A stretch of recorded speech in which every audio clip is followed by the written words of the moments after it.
This is the Open University.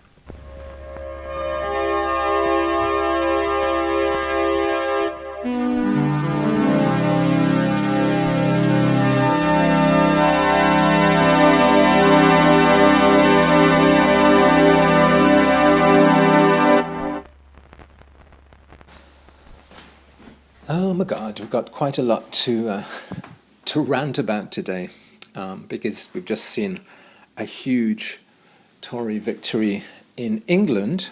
I won't say in Britain. I won't say in the United Kingdom. I think it's about to become a divided kingdom, and that's one of the silver linings to an otherwise appalling situation. Boris Johnson romped home to become the most successful Tory Prime Minister since Margaret Thatcher was elected back in 1979 when I was a 19-year-old. The history of my life is a history of successive disappointments, really, in terms of British politics.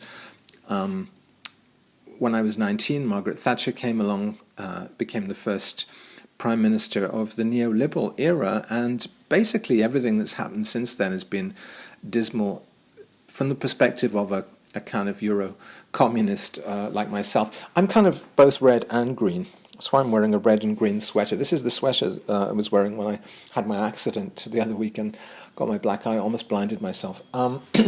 So perhaps I'm politically blinded by the contradictions between red and green, because almost everything that's a virtue in the economistic outlook of socialism, the red, is contradicted by the ecological outlook of ecologism.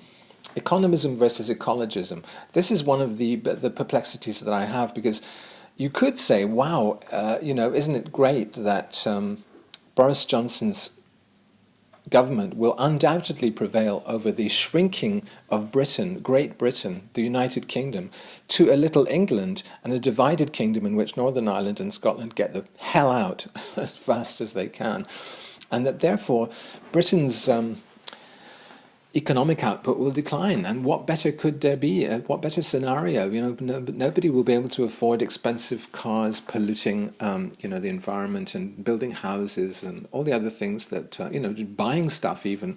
All that will decline radically as people get poorer. So it's sort of great for ecology, but you could also say that wiping half the world's population out would also be great for ecology. Hitler would have been the greatest ecological leader ever. So you have to be careful with that kind of argument, obviously. Marxism is an economistic philosophy. We do talk about GDP and GDP per person and equality in terms of a kind of mindset of ever expanding economic possibilities, which ecology has shown us is not possible. So that's already a major contradiction. But let's look at the more domestic-scaled contradictions in the slogans that were being used by the parties. I stayed up like everybody else last week on Thursday, watching the results as they came in. And the slogan of the Tories was "Get Brexit Done," and that's, according to all the commentators, supposed to have resonated, especially in the so-called red wall of the traditional Labour voting areas of the north of England. Get Brexit Done is a paradoxical kind of slogan, because on the one hand, people are sick of Brexit, and the tide has somewhat turned against it. Most people now, there's a small majority now for remaining in the UK. So if it had gone back, I was hoping, obviously, that there would be a second referendum, that people would have gone back, and that this slight change of 5% or whatever swing to remaining would prevail, and that we would get Brexit done in the sense of get it over and done with by remaining. Get Brexit Done. It was, I guess, a cunningly ambiguous slogan, because it implies that we can just sweep it aside by doing it. But in fact, doing it, as anyone who's studied this knows, doing it is precisely what's going to entangle us in Brexit for the next several generations. So endless negotiations. We've only just come to, agree the withdrawal agreement, but we haven't yet even started on the trading arrangements we'll have with the EU, which will, of course, determine Britain's future to a great extent economically. So Get Brexit Done has been a very, very deceptive but effectively simple slogan, but it has this double, even for people I think who bought into it, it has a double meaning of get that thing the fuck out of our field of view. Sky News, the channel which I was watching the election coverage on, even started up a new alternative news station that didn't mention Brexit because people were so sick of the news agenda being dominated by Brexit. So it's presumably dominated by the royals or whatever bullshit, the other news has been. The Labour Party slogan was for the many, not the few,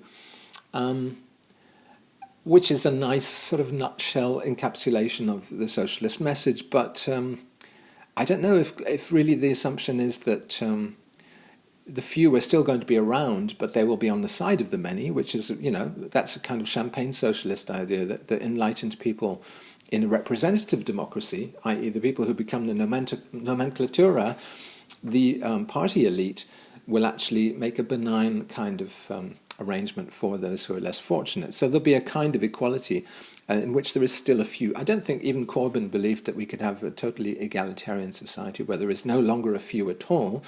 Progressive taxation and the abolition of privileged institutions like private schools would make us all equal. I think that, obviously, socialism in one nation, his support for Brexit, which largely cost him the election, actually, because he didn't appeal either, he was neither fish nor flesh, didn't appeal either to the Remainers or the Leavers. I don't think even he believed he could have socialism in one nation. But if you change that slogan a little bit, it's by the many from the few, the beneficence of the sort of left-leaning elite, in some kind of scenario. And it begins to look a bit more suspicious if you change a few words here and there, as if there is a few who are enlightened and who are part of this representation.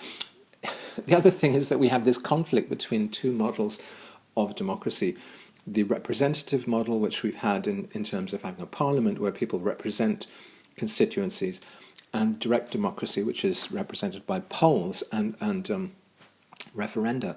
So we have a very tragic conflict in this case between the referenda for Scottish independence and then also the referendum on Brexit, completely eclipsing the representational model of democracy. And I've said before, I think you need to have one or the other. You can't really have a sort of coexistence of the two, especially on such major issues. So I wouldn't mind seeing a transition to a totally electronic voting system in which people voted on every single issue, every single day as it came up. And then we'd have a truly populist politics. We don't have anything like that. What we have is people having seemingly endorsed extreme right-wing nationalistic parties, and that being seen as a once-in-a-generation decision which shouldn't be retaken. This was another thing. You can't go back on that 2016 decision, even if people have changed their minds. So we have this confusion between, now a lot of people are thinking direct democracy is the only kind that matters. And meanwhile, we go back to a kind of representational system. So Boris Johnson has kind of, presumably out of gratitude or in a token-esque measure, he has said he's going to prioritise the NHS, whatever that means, prioritise for sale to the Americans perhaps, or prioritise for out of gratitude to the voters who need it most in the north of England, but also that he's going to put a massive infusion of cash into these communities in the north of England. The strange thing is that now everything has flipped in the sense that the Conservative Party is the party representing the white working class, who are traditionally the class of the Labour Party. John Bercow said something very interesting on Sky News during the coverage. He said that this is the victory of identity politics over economistic politics, over self-interest, economic self-interest. Because, Brexit is a kind of red herring par excellence. It's a question which 10 years ago people didn't really care about in the country, outside of a sort of fanatical, kind of bulging-eyed cadre in the Conservative Party. Nobody really cared about the EU, There would be kind of smarmy comments about bendy bananas or whatever, but largely it wasn't of great concern to people until it was forced under their noses as a kind of, as a red herring, as a very stinky red herring, that allowed people to indulge a kind of somnolent racism which had been suppressed up until then, suddenly this Pandora's box of racism against fellow white Europeans was unleashed, but also against people of colour, obviously even more so. As Stuart Lee has said, it's not just racists who vote for Brexit, it's also cunts. Those people are now in the ascendant and have a legitimate central position in the... And they've also, forced themselves to sort of fuck up my life, and the people like me who thought that we could be somehow immune to or rise above the problems of racists in small towns in the north of England or whatever by living outside Britain. Well, guess what? They have simply pulled the rug out from under me by taking away my freedom of movement. My freedom to choose where to live in Europe has been destroyed by those people. Those people who, as a socialist, I would say that we ought to be on the same page. I believe in their objective interests having an absolute priority, and I believe that they are now my political enemies, and they will be undermined by their own decisions. They have been hurting, and they voted to express that hurt in both the Brexit referendum and this election, which has just happened. They will be hurt even more as a result of their vote. And they will also die soon because they're elderly people. They're over 65s, a lot of them. The young and the urban are overwhelmingly pro-Remain and pro-socialist, much more socialist. So, and also there's the paradox that we know that these people, the people who have the least contact with immigrants are the people who are most anti-immigrant. So I don't think you can make any bones about it being pure prejudice. What I think is that this election, because we've also seen surveys that say that the people who support Brexit are the people who don't really have any loyalty to the traditional Conservative Party. So what we have now, calling itself the Conservative Party, is essentially the Brexit Party in sheep's clothing, a very thin layer of sheep's clothing, because I think it's clear that the sort of one nation conservatives would... I mean, Boris Johnson is now claiming this term, but Rory Stewart was a one nation conservative. If they wanted that, the party had the option of a very good and very honourable man who would have led them. He lost in the leadership campaign, and the bastards are at the top, as I've put it in one of my songs. So we now have this weird paradox where, and I think it is essentially English nationalism. This is why, thank God, my fellow Scots, I'm so proud of them for not voting for Tories at all, for basically wiping all Tories off the map of Scotland. We have our own nationalist movement, and you could say in some sort of false equivalency that Scottish nationalism is no better than English nationalism, and leaving England is no better than leaving the European Union, etc., etc. The major difference is that we Scots are left-leaning, we are egalitarian, and we have a fantastic leader in the form of Nicola Sturgeon, who's been singled out by many, many commentators as the only adult in the room, the only professional politician worth the name, a sort of Angela Merkel for Britain. But of course, she's just for Scotland, and she's trying to get an independent Scotland. This brings me to an interesting quote from David Chipperfield, the architect. I was watching a video the other day in which he said that architects are designing... It's very, very simple what architects do. They use materials, they frame views, and they make enclosures. And that's an interesting word for what a house is. That if I want an architect to make me a house, I want there to be a certain framing of the views outside, and that could be, perspective, a political perspective. But I also want there to be enclosure, which is separation, which is possibly using the walls of the house as borders to make my own little utopia, my own, at least a comfortable situation for myself within the house. So that's how I see nationalism. If I'm talking about Scottish nationalism, the good kind, according to me. English nationalism, I see as a form of a sort of malevolent expression of identity politics. And this is what John Bercow said on Sky News. He said that he saw the result as essentially identity politics eclipsing self-interest.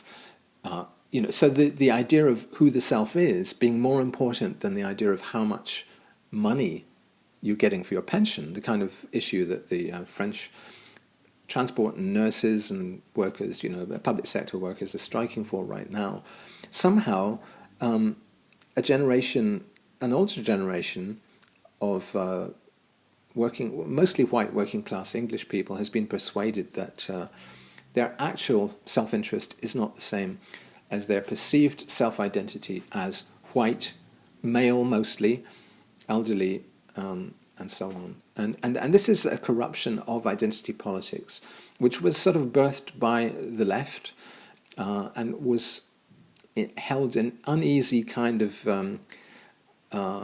coalition with Marxist and socialist ideas, but was finally incompatible with it and then swung to the right. It became a right-wing thing that, I am white and proud of it. I can be a victim just as much as you can, you blacks and you gays and you women and you Jews. You've had it your own way for too long, and you Muslims. You're all given special identity, victim status and privileges on the basis of that in this sort of global pseudo-liberal, neoliberal order, which we've seen for the last 30 years. Now it's our turn. So what we're seeing now is this kind of breast-beating victim status being claimed by people who actually are economic victims, but they are not, in the Marxist sense, becoming a class for itself. Marx used this is class consciousness in Marxism, a class in itself. In other words, people who share objective common interests and an objective common economic status becomes a class for itself. In other words, it realizes that it has these common interests across its class rank by the assumption of class consciousness. And this requires education, it requires a certain way of thinking, it requires a guidance from teachers and from political activists. Something we haven't seen, obviously, we have the opposite of that. We have a distraction in terms of the British media, which is owned by pathetically few people and which has a right-wing bias. And so, of course, generations of kind of toxic scapegoating, victim-blaming, benefit street type programs where, everything's blamed on foreigners and on upstarts and pretenders and all sorts of, bogeymen. Of course, this has its result, which is that a class in itself, let's say that the cities of the Red Wall, as it's called in North England, never becomes a class for itself. There is no sense of... So, look at political manifestos. Jeremy Corbyn can come along and say, I'm going to protect the NHS, I'm going to give you all the community services that you need, I'm going to give you free Wi-Fi, all the rest of it, so you can educate yourselves. Hopefully, rather than just watching Benefit Street and other similar programs.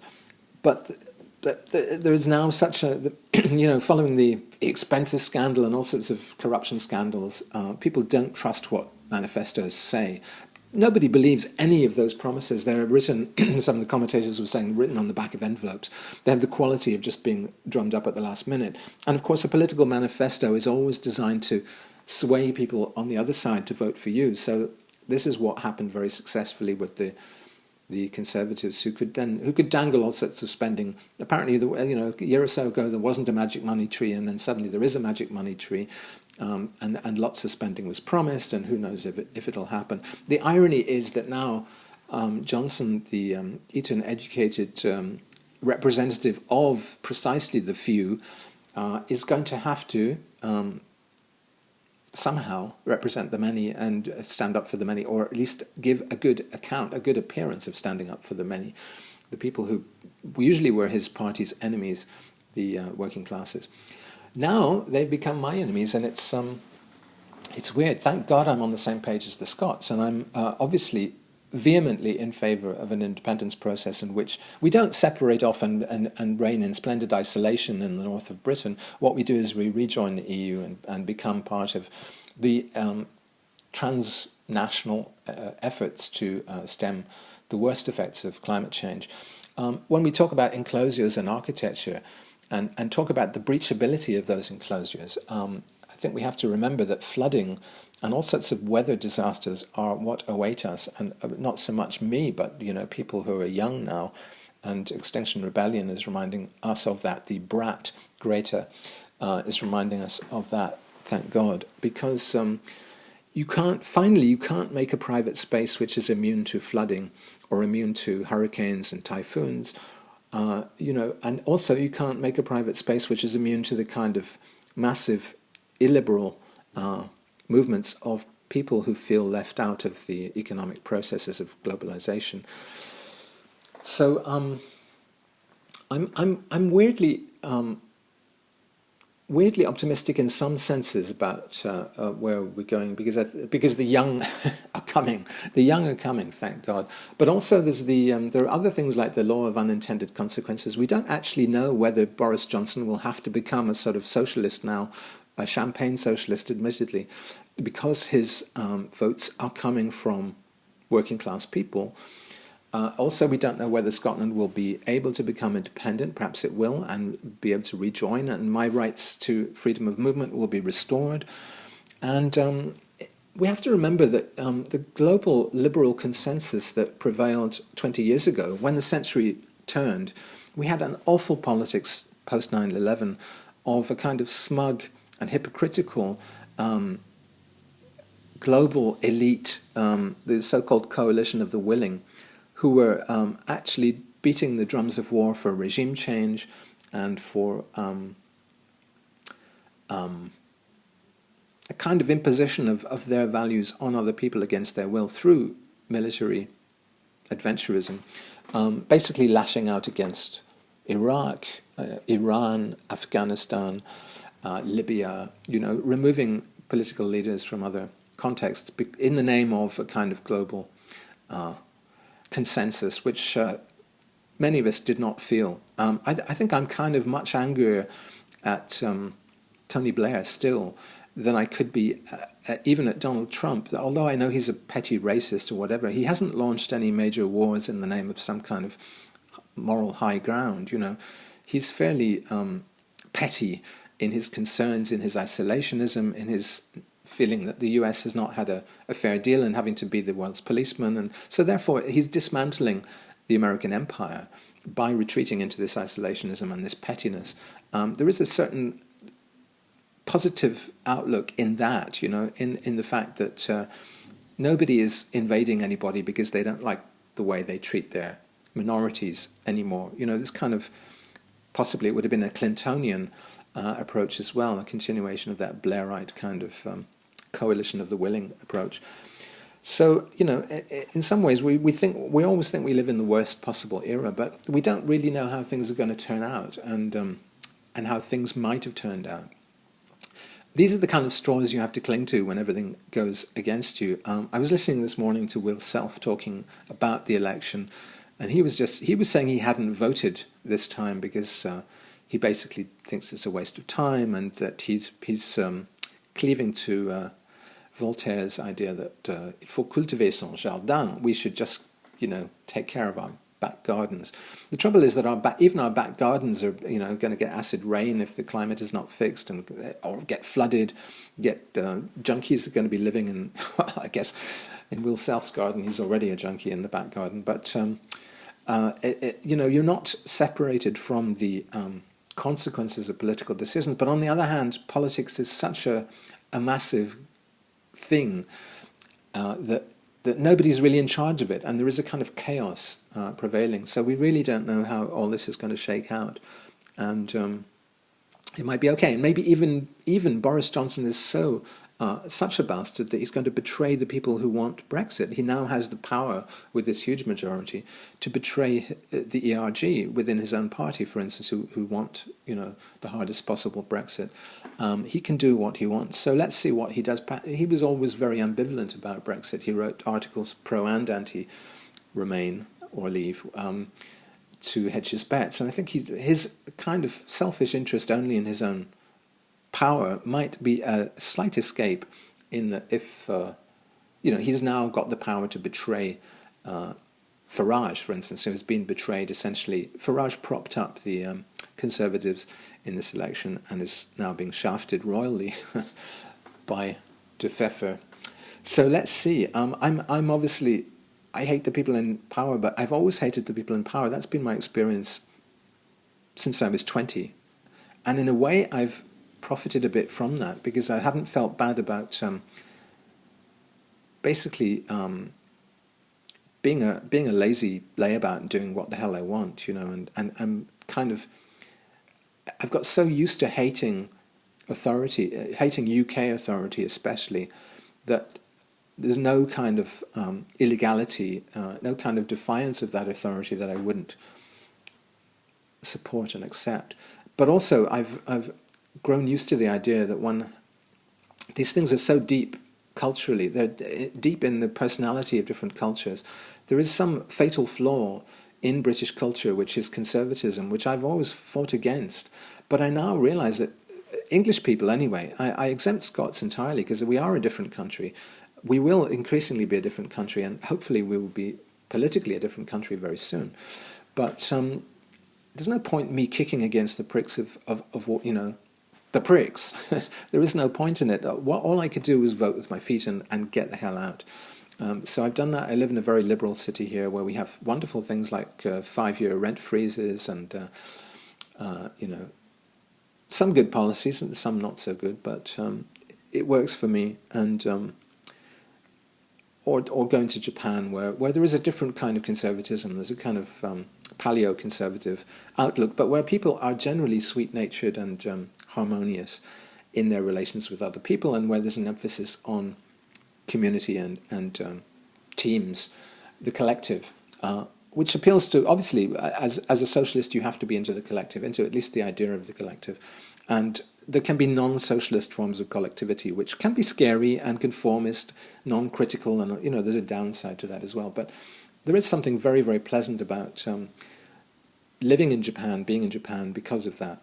So these things will continue. There will continue to be national differences, and there will continue to be sweet people, and you'll be able to choose your friends and make the best of what you have. I'm not particularly concerned about my economic prospects. I don't have a socialist axe to grind or any kind of axe to grind. I'm doing okay, but I do worry that people don't seem educated enough to act on their own best interests, and people who need material support more than I do have not voted for what I thought was the best source of that support. But who knows? Who knows? Let's see what happens, and let's see if the red and the green, see how that battle plays out. There might be victorious moves forward on ecology, even as there are terrible defeats, economically speaking.